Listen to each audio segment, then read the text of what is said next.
സ്വർഗസ്ഥനായ പിതാവേ, അവിടുത്തെ രാജ്യം വരേണമേ.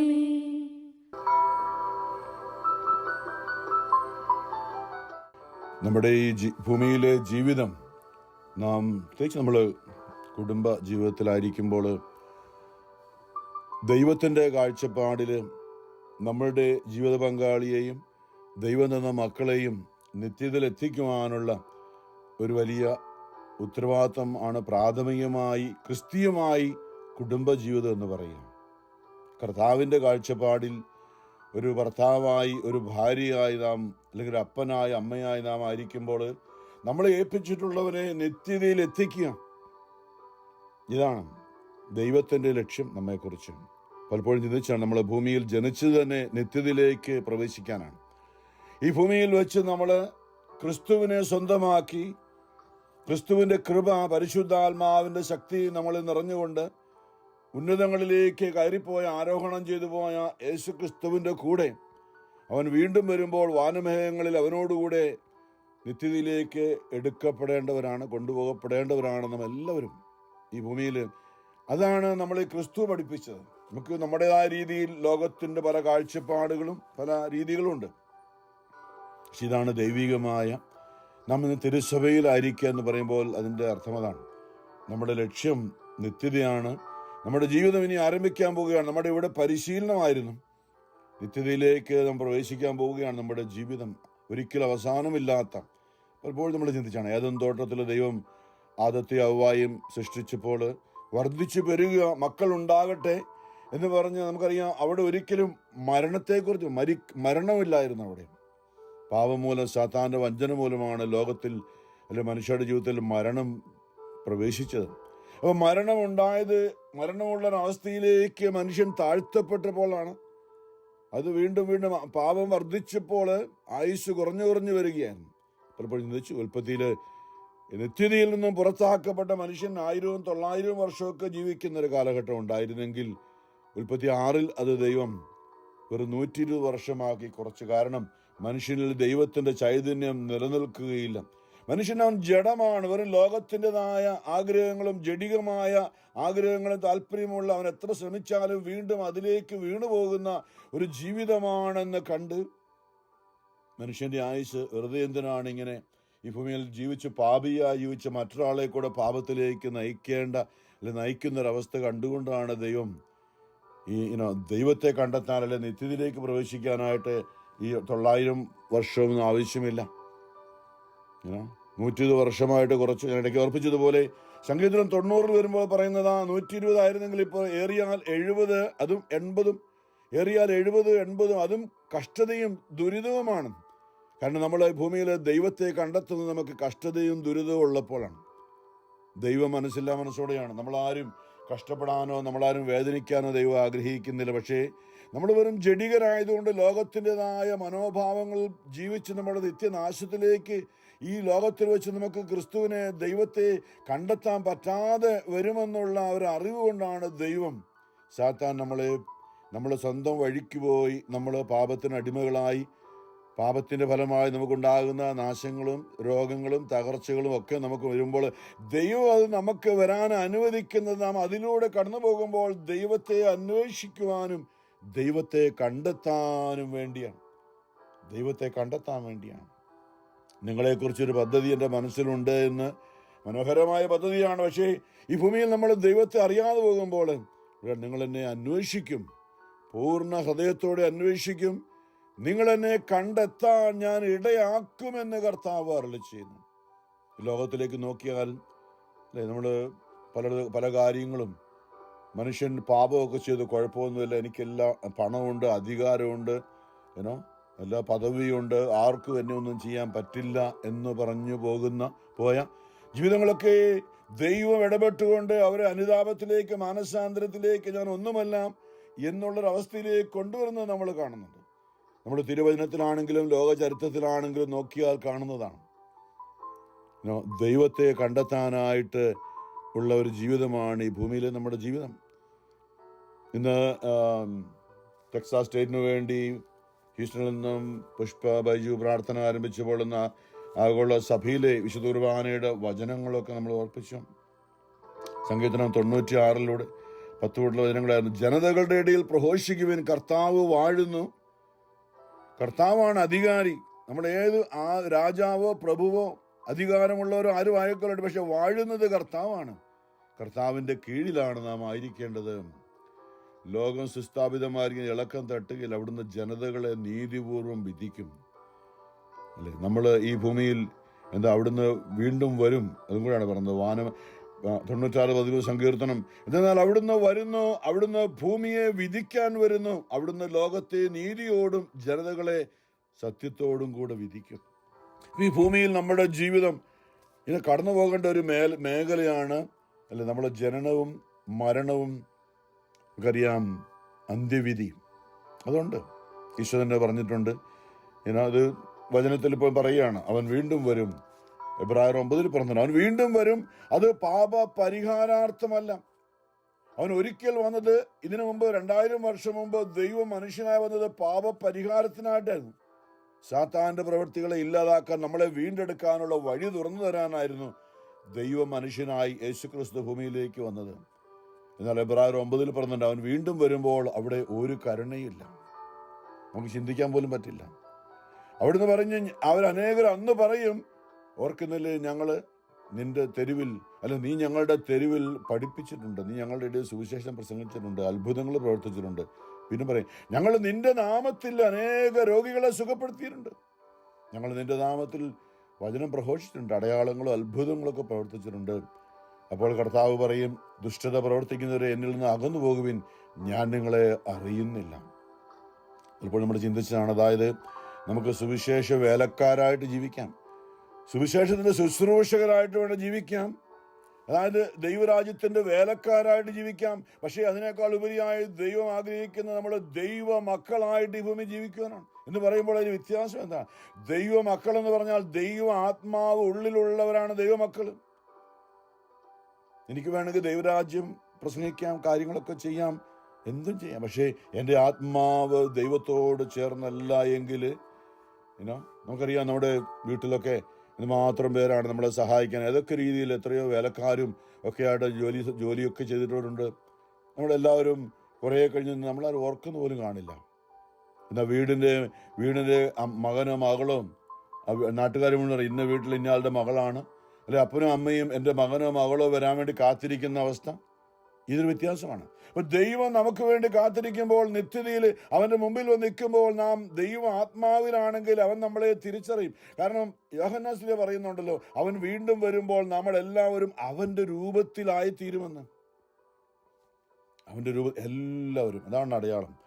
എല്ലാവരും അവന്റെ, യോഹന്നാൻ ശ്ലീഹ വീണ്ടും പറയുന്നു, 1 യോഹന്നാൻ 3 പറയുന്നുണ്ട്, ഈ പ്രത്യാശയുള്ളവൻ അവൻ പരിശുദ്ധനായിരിക്കുന്നത് പോലെ തന്നെ വിശുദ്ധരാക്കുന്നു. അതായത് നമ്മുടെ ആത്മാവിൽ ക്രിസ്തു വസിക്കുമ്പോൾ നമ്മുടെ മരിച്ചുയർക്കുന്ന ശരീരം കണ്ട ക്രിസ്തുവിനെ പോലെ ഇരിക്കും. പിതാവായ ദൈവത്തിന്റെ മുമ്പിൽ നമ്മളെ കൊണ്ട് നിർത്തുന്നത് തൻ്റെ രൂപത്തിലായിരിക്കും യേശു. കാരണം പിതാവിന് ഇഷ്ടമുള്ളത് യേശുവിനാണ്, എൻ്റെ പ്രിയ പുത്രൻ എന്ന് പറഞ്ഞ പോലെ. അപ്പൊ യേശുവിൻ്റെ ആത്മാവിനെ നമുക്ക് നൽകിക്കൊണ്ട് പഴയ നിയമത്തിലെ യാക്കോബ് അനുഗ്രഹം മേടിക്കാനായിട്ട് ഇഷ്ടമുള്ളവനായ ഏശാവിനെ പോലെ ആക്കിയ അമ്മ, അല്ലെ, ഏശാവിനെ പോലെ അപ്പൻ കണ്ണു കാണാൻ മേലാത്ത അപ്പൻ്റെ അനുഗ്രഹം മേടിക്കാനായിട്ട് ഈ മൂത്തവൻ്റെ ഏശാവിൻ്റെ കയ്യിൽ രോമം ഉണ്ടായിരുന്നു, ഇളയവനത് ഇല്ലായിരുന്നു. അപ്പോൾ അമ്മ രോമക്കുപ്പായൊക്കെ ഉണ്ട്, കയ്യിൽ ധരിപ്പിച്ചുകൊണ്ട് അപ്പനിങ്ങനെ പിടിച്ചു നോക്കിയപ്പോൾ കയ്യിൽ രോമമൊക്കെ ഉണ്ട്. പിന്നെ ഏശാവിൻ്റെ വിയർപ്പിൻ്റെ മണമുണ്ട്. അങ്ങനെയാണ് അവനെ മൂത്തവനെ തിരിച്ചറിഞ്ഞത്. അവനെ ആയിരുന്നു അപ്പൻ ഇഷ്ടം. അപ്പൊ യാക്കോബിന് അനുഗ്രഹം പ്രാപിക്കാൻ ദൈവം നിശ്ചയം. അതുകൊണ്ട് ഈ ഏശാവിൻ്റെ വിയർപ്പുള്ള വസ്ത്രമാണ് അമ്മ ഈ യാക്കോബിനെ ധരിപ്പിച്ചത്. കണ്ണും കാണാൻ മേലാത്തതുകൊണ്ട് അപ്പൻ സാധാരണ എന്ന് പറയും, മകനെ കെട്ടിപ്പിടിച്ച വസ്ത്രം ഒന്ന് മണത്തപ്പോൾ അവൻ തന്നെ, മൂത്തവന്റെ വിയർപ്പിന്റെ മണമാണ് അവൻ തന്നെ. ആമേൻ, ഹല്ലേലൂയ. നമ്മളെ കർത്താവായ യേശു ക്രിസ്തുവിന്റെ വസ്ത്രം ധരിപ്പിച്ചാണ് ഞാൻ പറയും, പരിശുദ്ധ അമ്മ സഭയിൽ അല്ലെങ്കിൽ തിരുസഭ മാതാവ് നമ്മുടെ നിത്യതയിൽ എത്തിക്കാൻ വേണ്ടി ഇന്ന് യേശു ക്രിസ്തുവിനെ നിങ്ങൾ ധരിക്കുവിനെന്ന് പൗലോസപുത്രൻ പറഞ്ഞാണ്. നിങ്ങളുടെ പഴയ വസ്ത്രം ഉരിഞ്ഞു കളഞ്ഞുകൊണ്ട്, നിങ്ങളുടെ പാപത്തിന്റെ വസ്ത്രം ഉരിഞ്ഞു കളഞ്ഞുകൊണ്ട് യേശു ക്രിസ്തുവിനെ ധരിക്കുവിൻ. കാരണം നിത്യതയിൽ എത്താൻ വേണ്ടിയിട്ട് നമ്മൾ യേശുവിന്റെ രൂപത്തിലാകാൻ, പിതാവിന് മുമ്പിൽ നിൽക്കുവാൻ, പ്രിയപ്പെട്ടവരായി തീരുവാൻ വേണ്ടി യേശുവിന്റെ ആത്മാവിനെ തന്നെ നമുക്ക് നൽകി. അവന്റെ ആത്മാവ് നമ്മുടെ ഉള്ളിൽ ഉണ്ടായിരിക്കണം. ഇന്ന് സുവിശേഷത്തിലും അതൊക്കെയാണ് നമ്മൾ ഓർപ്പിച്ചത്. അല്ലെ, 21-ാമത്തെ അധ്യായം 23 തൊട്ടാണ്.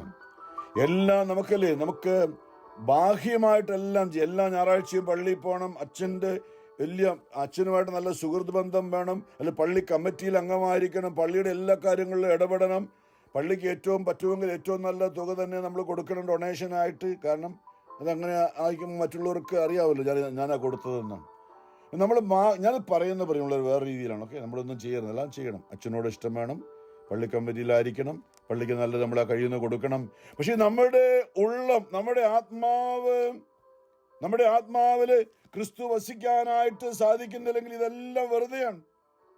ഇതെല്ലാം കഴിഞ്ഞ് യേശു പറയും, ഞാൻ നിങ്ങളെ അറിയുന്നു പോലുമില്ല, ഞാൻ ഇന്ന പള്ളിയുടെ കൈക്കാരനായിരുന്നില്ല, ഞാൻ ഇന്ന ധ്യാന ടീമിന്റെ എന്നിലൂടെയാണ് ആ ധ്യാന ടീമൊക്കെ ഉണ്ടായത്.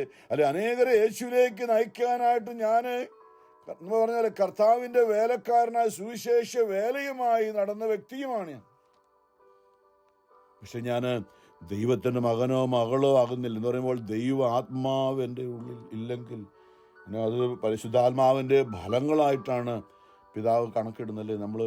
ഞാൻ നഗ്നനായിരുന്നു, നിങ്ങളെന്നെ ഉടുപ്പിച്ചു, ഞാൻ കാരാഗ്രഹത്തിലായിരുന്നു, നിങ്ങളെന്നെ വന്ന് കണ്ടു, അല്ലെ ഞാൻ വിശക്കുന്ന നിങ്ങൾക്ക് എനിക്ക് ഭക്ഷണം തന്നു. ഇതൊക്കെയാണ് നമ്മുടെ ആത്മാവിൻ്റെ പ്രവൃത്തികൾ. അവിടെയാണ് ഇന്ന് നമ്മളെ പുഷ്പമർപ്പിച്ച ഏറ്റവും ഗൗരവമേറിയ കാര്യങ്ങളായ നീതി, കാരുണ്യം, വിശ്വസ്തത, സ്നേഹത്തിൻ്റെ അധിഷ്ഠിതമായ കാര്യങ്ങളാണിത്. സ്നേഹത്തിൽ നിന്നും ഉളവാകുന്നവയാണ് നീതിയും ദൈവസ്നേഹമാണ്. അപ്പോൾ ദൈവത്തിൻ്റെ ആത്മാവിൻ്റെ ഫലങ്ങൾ സ്നേഹം, ആനന്ദം, സമാധാനം, ക്ഷമ, ദയ, നന്മ, എളിമ, വിശ്വസ്തത, ആത്മസംയമനം, പരിശുദ്ധാത്മാവിന്റെ ദാനങ്ങളായ ജ്ഞാനം, ബുദ്ധി, അറിവ്, ആലോചന, ദൈവഭയം, ദൈവഭക്തി, ദൈവസ്നേഹം, ഇതെങ്കിലും ഉണ്ടായിരിക്കണം. പിന്നെ അങ്ങോട്ട് കൂടുതലായിട്ട് വേണമെങ്കിൽ പരിശുദ്ധാത്മാവിന്റെ വരങ്ങളായ ഭാഷാവരം, ദർശനവരം, പ്രവചനവരം, വിശ്വാസവരം, രോഗശാന്തിവരം, അത്ഭുതങ്ങൾ പ്രവർത്തിക്കാനുള്ള ഒരു ആത്മാക്കളെ തിരിച്ചറിയാനുള്ള വരം, അതൊക്കെ ദൈവം നമുക്ക് അഡീഷണലായിട്ട് തരുന്ന ബോണസ് എന്ന് ഞാൻ പറയും. ദൈവരാജ്യത്തിന് വേണ്ടി പ്രവർത്തിക്കാനായിട്ട് തിന്മയോടുള്ള പോരാട്ടത്തിൽ കർത്താവിൻ്റെ ആയുധങ്ങൾ ധരിക്കാൻ പൗലോസ് പറഞ്ഞതാണ്. അപ്പം നമ്മുടെ ജീവിതത്തിൽ ഏറ്റവും പ്രധാനമായിട്ട് ഭാഷാവരം ഇല്ലെങ്കിലും, ദർശനവരം ഇല്ലെങ്കിലും, പ്രവചനവരം ഇല്ലെങ്കിലും, രോഗശാന്തി വരം ഇല്ലെങ്കിലും എനിക്ക് കരുണയും സ്നേഹവും വിശ്വസ്തത ദൈവത്തോടും മറ്റുള്ളവരോടും ഉണ്ടായിരിക്കുമെങ്കിൽ അതെങ്കിലും വേണം, ചുരുങ്ങിയതെങ്കിലും. നമ്മളിന്ന് കർത്താവിൻ്റെ ഈ വചനം ഓർക്കുമ്പോൾ ബാഹ്യമായിട്ടുള്ള എല്ലാം ബാഹ്യമായ ഒരു ചടങ്ങായിരുന്നു അവർക്ക്. അവർ പാത്രത്തിൻ്റെ പുറമെല്ലാം നല്ല മിനുക്കി ദേവാലയമൊക്കെ മനോഹരമാക്കി. പക്ഷെ അവരുടെ ഉള്ളമോ കവർച്ചയും കൊലപാതകം എന്ന് പറഞ്ഞാൽ മറ്റുള്ളവരെ ഇല്ലാതാക്കിയാൽ എനിക്ക് എൻ്റെ കാര്യം നടക്കണം എന്നുള്ള രീതിയിൽ നമ്മളൊന്ന് ആത്മാർത്ഥമായിട്ട് ചിന്തിക്കുക. നമ്മുടെ ഉള്ളിൽ ക്രിസ്തുവിൻ്റെ രൂപമുണ്ട്. നമ്മളിപ്പോൾ മരിക്കുകയാണെങ്കിൽ നിത്യതയിലേക്ക്, ഇന്നലെ ചിന്തിച്ചു, നമ്മൾ അന്ധകാരത്തിലേക്കാണ് പോകാൻ പോകുന്നത്. ക്രിസ്തു നമ്മുടെ ഉള്ളിലുണ്ടെങ്കിൽ നമ്മൾ വെളിച്ചത്തിലായിരിക്കും, ക്രിസ്തു ഇല്ലെങ്കിൽ നമ്മൾ അന്ധകാരത്തിലായിരിക്കും. നമ്മുടെ ആത്മാവ് മരണശേഷം ആ സംശയവും വേണ്ട. അതുകൊണ്ട് നമ്മളിപ്പോഴും ഞാൻ പ്രത്യേകിച്ച് ഓർപ്പിക്കുന്ന ഒരു കാര്യമുണ്ടല്ലോ, നമ്മൾ പരിശുദ്ധ മറിയമേ തമ്പുരാന്റെ അമ്മേ, പാപികളായ ഞങ്ങൾക്ക് വേണ്ടി ഇപ്പോഴും ഈ സമയത്ത് ഇപ്പോഴും പ്രത്യേകിച്ച് ഞങ്ങളുടെ മരണസമയത്തും ഞങ്ങൾക്ക് വേണ്ടി തമ്പുരാനോട് അപേക്ഷിക്കണമേ. ഏറ്റവും പ്രധാനപ്പെട്ടത് ഇനിയും നമ്മുടെ ജീവിതത്തിൽ ഏറ്റവും പ്രധാനപ്പെട്ടത് നമ്മുടെ വെഡിങ് ആനിവേഴ്സറി അല്ല, നമ്മുടെ ബർത്ത്ഡേ അല്ല, പ്രത്യേകിച്ച് നമ്മുടെ മരണസമയമാണ് ഏറ്റവും പ്രധാനപ്പെട്ടത് ഇനിയും നമ്മുടെ ജീവിതത്തിൽ. ആ സമയം കർത്താവ് നമ്മുടെ കൂടെ ഇല്ലെങ്കിൽ നമ്മുടെ ആത്മാവ് ഇരുട്ടിലേക്കായിരിക്കും പോവുക. അവിടെ തപ്പിത്തടഞ്ഞ് സാത്താൻ നമ്മളെ പീഡിപ്പിക്കും.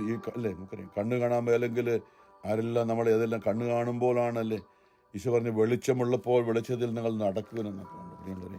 ഇന്ന് ഇതെല്ലാം ഓർക്കുന്നത് പരിശുദ്ധാത്മാവിൻ്റെ കൃപ പൗലോസിലെ ഓർപ്പിച്ചതുപോലെ ദൈവസ്നേഹത്തിലും നമ്മളെപ്പോഴും പറയുന്ന സഭയുടെ വലിയ പ്രാർത്ഥന, നമ്മുടെ കർത്താവായ യേശു മിശിഹായുടെ കൃപയും പിതാവായ ദൈവത്തിൻ്റെ സ്നേഹവും പരിശുദ്ധാത്മാവിൻ്റെ സഹവാസം സഹവാസം, സഹവസിക്കുക.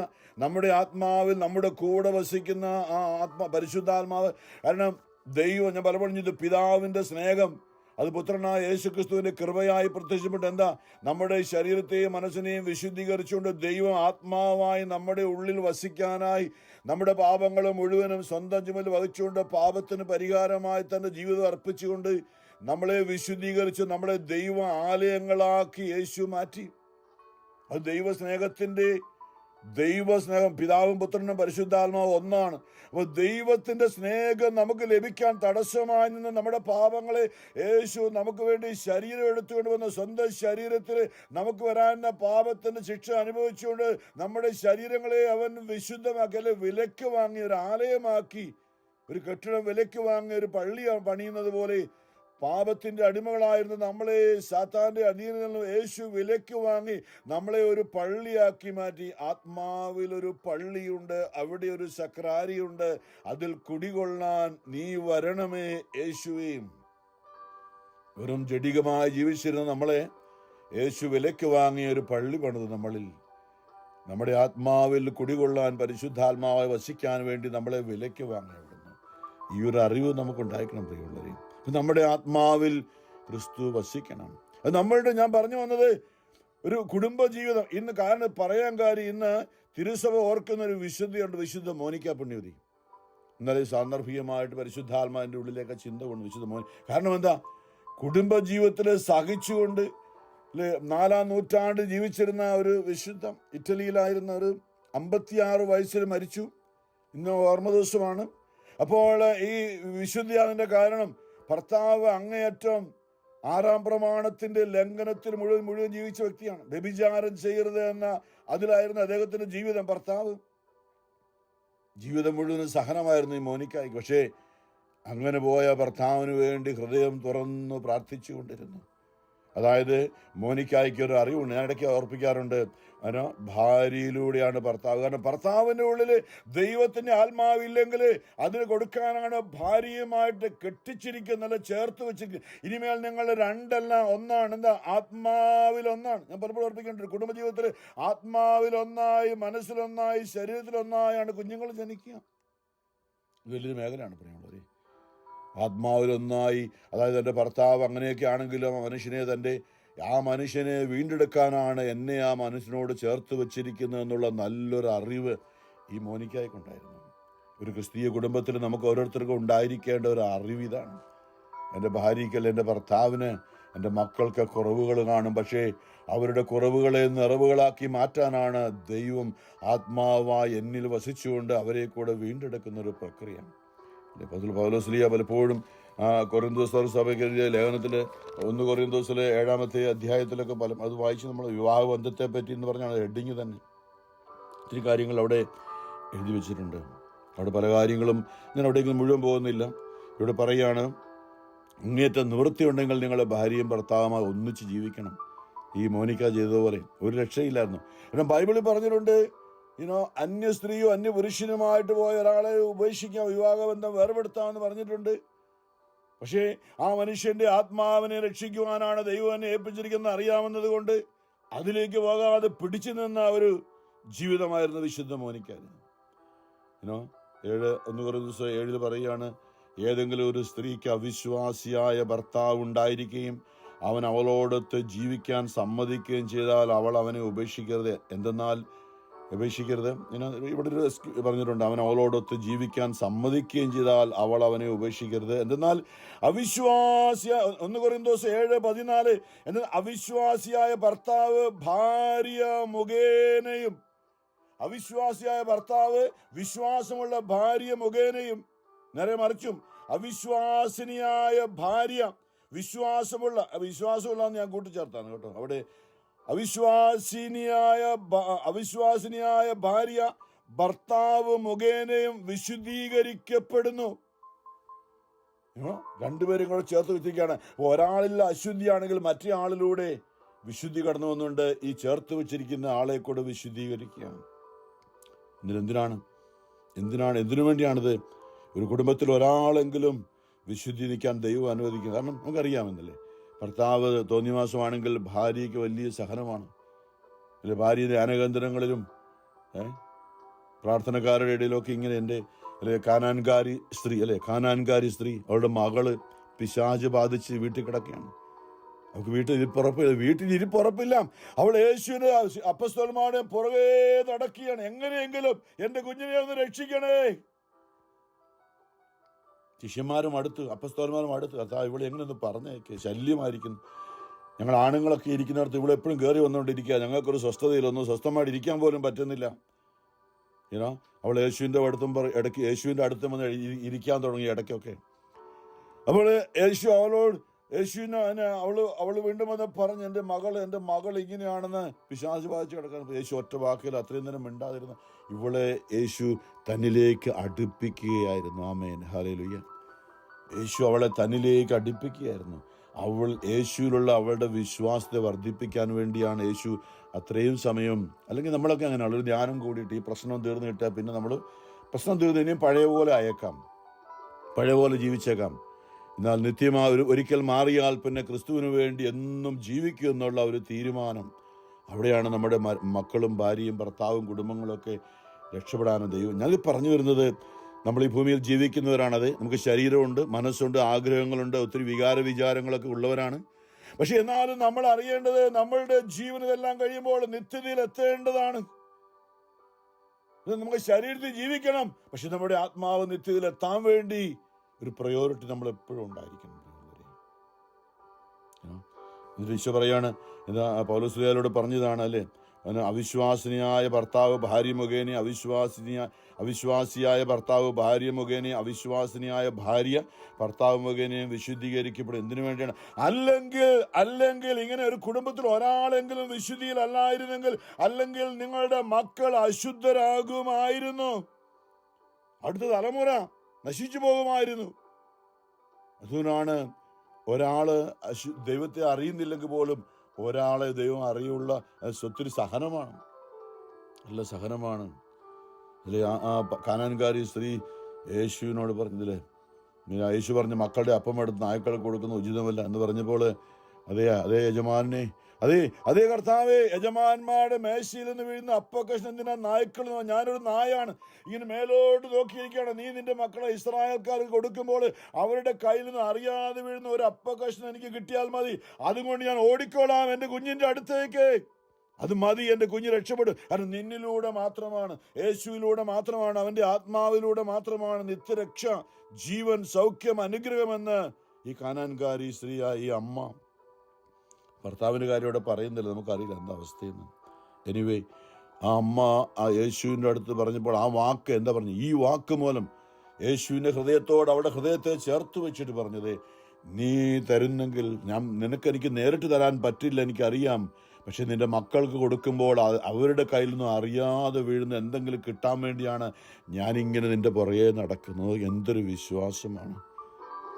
ഈശോ പറഞ്ഞു, ഈ വാക്ക് മൂലം നീ പൊക്കൊള്ളുക, ഈ വാക്ക് മൂലം, ഇത് നിന്റെ വിശ്വാസത്തിന്റെ വാക്കാണ്, നീ പൊക്കൊള്ളുക, നിന്റെ മകൾ ഇപ്പോൾ സൗഖ്യം പ്രാപിച്ചിരിക്കുന്നു. ദൂരെ വീട്ടിലായിരുന്ന ആ മകൾ ആ സമയത്ത് തന്നെ കാരണം എന്താ? ഈ അമ്മയിലൂടെ ഒരു ആത്മീയ കണക്ഷൻ ഉണ്ട്. പ്രിയമുള്ളവരെ, ഭർത്താവിലൂടെ കെട്ടിക്കുക എന്ന് പറയുന്നത് ആത്മീയ ബന്ധമാണ്. ഭർത്താവിലൂടെ അല്ലെ അപ്പനിലൂടെ അമ്മയിലേക്ക്, അമ്മയിലൂടെ മക്കളിലേക്ക്, അല്ലെ അപ്പനും അമ്മയും മക്കളും തമ്മിലും ഭാര്യയും ഭർത്താവും തമ്മിലും രണ്ട് വ്യത്യസ്ത കുടുംബങ്ങളിൽ ജനിച്ചവരാണെങ്കിൽ കൂദാശ വഴി ആത്മീയമായിട്ട് ചേർത്ത് വെച്ചിരിക്കുകയാണ്. സാധാരണ രക്തബന്ധത്തിലൂടെയാണ് നമുക്ക്, പക്ഷേ വിവാഹം എന്ന കൂദാശയിലൂടെ ഭാര്യയും ഭർത്താവും ഇനിമേൽ നിങ്ങൾ രണ്ടല്ല എന്ന് പറയുമ്പോൾ പലരും ചിന്തിക്കുന്നത് ശരീരത്തെക്കുറിച്ച് മാത്രമാണ്. ഇനിമേൽ നിങ്ങൾ രണ്ട് ആത്മാക്കളല്ല, നിങ്ങൾ ഒരാത്മാവാണ്. ഭർത്താവിലുള്ളത് ഭാര്യയിലേക്കും ഭാര്യയിലുള്ളത് ഭർത്താവിലേക്കും കിട്ടുന്ന ഒരു ദൈവിക വലിയൊരു കാര്യമാണ്. ആണ് പൗലോസ് പറഞ്ഞത് ഇതൊരു രഹസ്യമാണെന്ന് പറഞ്ഞത്. സഭയും ക്രിസ്തുവും തമ്മിലുള്ള ബന്ധം പോലെയാണെന്നൊക്കെ പറഞ്ഞത്. അപ്പോൾ വരും തലമുറയിലേക്ക് ദൈവകൃപ കൊടുക്കാൻ ഒരു കുടുംബത്തിൽ മോനിക്കായുടെ വിശ്വസ്തതയും അവരുടെ സഹനവും പ്രാർത്ഥനയും, എൻ്റെ ഭർത്താവ് ഇങ്ങനെ വ്യഭിചാരിണി, ലോകമുള്ള എല്ലാ സ്ത്രീകളുടെയും പുറകെ നടക്കുന്ന ഒരു വ്യക്തിയാണ്. ഞാൻ മടുത്തു, എന്നാലും എൻ്റെ കർത്താവ് ആ മനുഷ്യൻ്റെ ആത്മാവ് നഷ്ടപ്പെട്ടു പോകരുതേ. ഹൃദയം തുറന്ന് പ്രാർത്ഥിച്ചുകൊണ്ട് തൻ്റെ സഹനങ്ങളെ മുഴുവനും അദ്ദേഹത്തിന് വേണ്ടി കാഴ്ചവെച്ചു. അദ്ദേഹം മാനസാന്തരപ്പെട്ട് പിന്നീട് മകൻ, നമുക്കറിയാം അഗസ്റ്റിന് അത് തന്നെ അപ്പനെ പോലെ ലൈക്ക് ഫാദർ ലൈക്ക് സൺ എന്ന് പറഞ്ഞ പോലെ അപ്പൻ്റെ തന്നെ രൂപമായിരുന്നു. അതേ പ്രവൃത്തിയായിരുന്നു.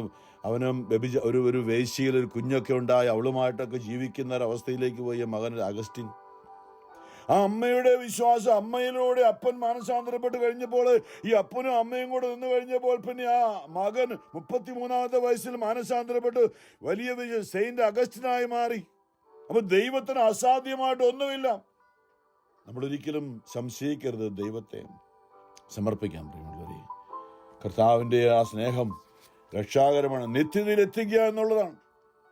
നമ്മൾ ഈ തോബീത്തിന്റെ പുസ്തകത്തിൽ വായിക്കുന്നുണ്ട്. തോബിയാസിന്റെ ഭാര്യ ആ പെൺകുട്ടിയെ സാറാടെ വീട്ടിലേക്ക് പോകുമ്പോൾ റപ്പായൽമാരൊക്കെ മനുഷ്യരൂപത്തിൽ പറഞ്ഞൊരു കാര്യമുണ്ടല്ലോ, ഇവള് 5 കല്യാണം അല്ല 5, 6, 7 കല്യാണം കഴിച്ചിട്ട് ഇവളുടെ ഭർത്താക്കന്മാരൊക്കെ ഒന്നിച്ച് ആ കല്യാണം കഴിയുമ്പോൾ അത് മരിച്ചു വീഴാണ്, ഇങ്ങനെ കുഴഞ്ഞു വീണ് മരിക്കുകയാണ്.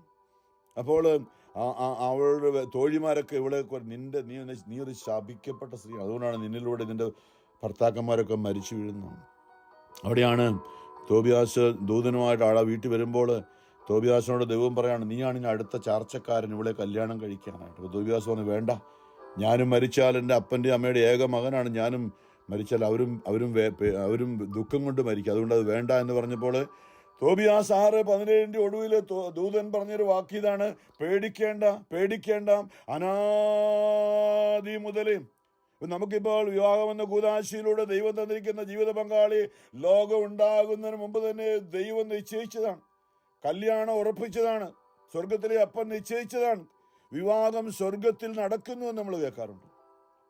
നമ്മുടെ ഭൂമിയിലുള്ള ജീവിത പങ്കാളി പരിശുദ്ധനൊന്നും ആയിരിക്കത്തില്ല, കുറവുള്ള വ്യക്തിയായിരിക്കും. അത് കണ്ടുകൊണ്ട് തന്നെയാണ് ദൈവം നമ്മളെ ഏൽപ്പിച്ചിരിക്കുന്നത്. കുറവുള്ള അവരെ ദൈവം നമ്മുടെ ആത്മാവിൽ വസിച്ചുകൊണ്ട് അവരെയും നിത്യതയിലെത്തിക്കാൻ വേണ്ടിയുള്ള ദൈവത്തിൻ്റെ സംവിധാനം, യേശു ക്രിസ്തുവിൻ്റെ രക്ഷാകര പദ്ധതിയുടെ ഭാഗം കൂടിയാണ് പ്രിയമുള്ളവരെ. എന്താ തോബിയാസിന് പറയാണ്, പേടിക്കേണ്ട, അനാദി മുതലേ നിനക്കാൻ നിശ്ചയിക്കപ്പെട്ട ആൾ എന്ന് പറയാണ്, നീ അവളെ രക്ഷിക്കും. യു വിൽ സേവ് ഹർ, നീ അവളെ രക്ഷിക്കും എന്ന് പറയുമ്പോൾ ആ രക്ഷ നിത്യതയാണ്, ഈ ലോകത്തിൻ്റെ ഒന്നുമല്ല, നിത്യതയാണ്. അവിടെ പ്രിയമുള്ളവരെ, നമ്മളുടെ ജീവിതം ആ ഒരു കാഴ്ചപ്പാടിലൂടെ കാണുവാൻ, വിശുദ്ധ മോനിക്ക കണ്ടതുപോലെ കാണുവാൻ ഇന്നലെയൊക്കെ ഓർപ്പിച്ച് ഞാൻ പണ്ടൊക്കെ നമ്മുടെ ഭവനങ്ങളിലൊക്കെ നമ്മുടെ പ്രായമുള്ള വല്യമ്മമാരൊക്കെ ചോദിച്ചറിയാം, എന്തൊരു പീഡയായിരുന്നല്ലേ, ഭർത്താവിൻ്റെ ഇടിയും തൊഴിയും ചവിട്ടും ഒക്കെ ഉണ്ട് അവർ. ഇന്ന് വല്ലതും നടക്കുമത്? ഒന്ന് പറഞ്ഞു I'm going home, I'm getting divorce, I'm going to see a lawyer എന്നാ പറയുന്നത്. കാരണം എന്താ? ഇന്ന് ദൈവവചനത്തെ ഞാനിത് പറയുമ്പോൾ നിങ്ങൾ തന്നെ ആത്മീയത ഗ്രഹിക്കണം. ഞാനത് പറയുന്നത് അബ്യൂസ് എല്ലാം അനുഭവിച്ചുകൊണ്ട് പക്ഷേ നമ്മളുടെ ദൈവത്തിൽ ആശ്രയിക്കണം. അതായത് ഒരു ഭാര്യയെ ഒരു ഭർത്താവ് അവരുടെ ഉള്ളിൽ ക്രിസ്തുവിന്റെ ആത്മാവ് ഉണ്ടായിരിക്കണം. പത്രോസ്ലിയ പറയുന്നുണ്ട്, നല്ല കാര്യം, നമുക്ക് നല്ല സാരിയും അല്ലെ നല്ല പാന്റും ഷർട്ടും സൂട്ടും ഒക്കെ ധരിച്ച് നടക്കാം. പക്ഷേ പത്രോസ്ലിയ പറയുന്നുണ്ട്, ബാഹ്യമായ ആഭരണങ്ങളോ ഒക്കെ കൊള്ളാം, പക്ഷേ പത്രോസ്ലിയ 1 പത്രോസ് 3 പറയുന്നുണ്ട്, ഭാര്യമാരെ നിങ്ങൾ ഭർത്താക്കന്മാർക്ക് വിധേയരായിരിക്കുവിൻ. വചനമനുസരിക്കാത്ത ആരെങ്കിലും ഉണ്ടെങ്കിൽ അവരെ വാക്കുകൊണ്ടല്ല പെരുമാറ്റം കൊണ്ട്, എന്ന് പറഞ്ഞാൽ പരിശുദ്ധാത്മാവിന്റെ പ്രവൃത്തി കൊണ്ട് വിശ്വാസത്തിലേക്ക് ആനയിക്കാൻ ഭാര്യമാർക്ക് കഴിയും. ഇത് വചനമാണ്, ദൈവവചനമാണ്. 1 പത്രോസിലെ 3-ാമത്തെ അധ്യായമാണ്. അവർ നിങ്ങളുടെ ആദരപൂർവവും നിഷ്കളങ്കവുമായ പെരുമാറ്റം കാണുന്നത് മൂലമാണ് ഇത് സാധ്യമാകുക. ഇതാണ് മോനിക്ക. ബാഹ്യമോടികളായ പിന്നിയ മുടിയും ഇതൊക്കെ പറയുമ്പോൾ നമുക്ക് ഇന്ന് കാലത്തിനനുസരിച്ച് അത് വേണ്ട എന്നല്ല, പക്ഷേ നമ്മുടെ മനോഭാവം ഇന്ന് കണ്ടില്ല. ഇപ്പോൾ ഈശോ പറഞ്ഞത് ബാഹ്യമായിട്ടുള്ളതെല്ലാം ചെയ്യുന്നുണ്ട്, ആന്തരികമായിട്ടെല്ലാം ശൂന്യമാണ്, എല്ലാം കൊള്ളയും കൊലപാതകവും ഒക്കെയാണെന്ന്. ബാഹ്യമോടികളായ പിന്നിയ മുടിയോ സ്വർണ്ണാഭരണമോ വിശേഷ വസ്ത്രങ്ങളോ അല്ല, അത് വേണ്ട എന്നല്ല, അതല്ല പ്രധാനപ്പെട്ടത്. അതല്ല നിങ്ങളുടെ അലങ്കാരം. പിന്നെയോ ദൈവസന്നിധിയിൽ വിശിഷ്ടമായ സൗമ്യവും ശാന്തവുമായ ആത്മാവാകുന്ന അനശ്വര രത്നം.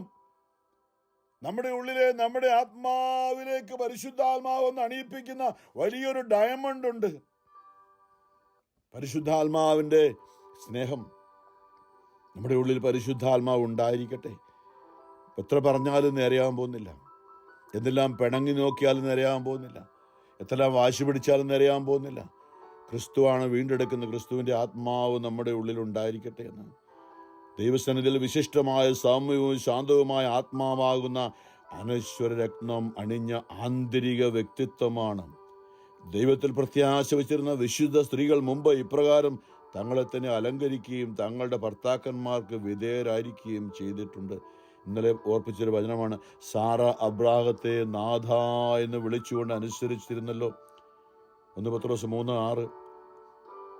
നന്മ ചെയ്യുകയും ഒന്നിനെയും നന്മ ചെയ്യുകയും ഒന്നിനെയും ഭയപ്പെടാതിരിക്കുകയും ചെയ്താൽ നിങ്ങൾ അവരുടെ മക്കളാകും. ഇങ്ങനെ തന്നെ ഭർത്താക്കന്മാരെ, നിങ്ങൾ വിവേകത്തോടെ നിങ്ങളുടെ ഭാര്യമാരോടൊത്തു ജീവിക്കുവിൻ. സ്ത്രീ ബലഹീന പാത്രമാണെങ്കിലും ജീവദായകമായ കൃപയ്ക്ക് തുല്യ അവകാശിനി എന്ന നിലയിൽ അവളോട് ബഹുമാനം കാണിക്കുവിൻ. ഇത് നിങ്ങളുടെ പ്രാർത്ഥനയ്ക്ക് എന്ന് പറഞ്ഞാൽ നിങ്ങൾ സ്വർഗത്തിൽ പോകാൻ തടസ്സമുണ്ടാകാതിരിക്കാൻ വേണ്ടിയാണ്. പരിശുദ്ധ പരമാം ദൈവകാരുണ്യനാഥനായ ഈശോയ്ക്ക് എന്നേരവും ആരാധനയും സ്തുതിയും പുകഴ്ചയും ഉണ്ടായിരിക്കട്ടെ.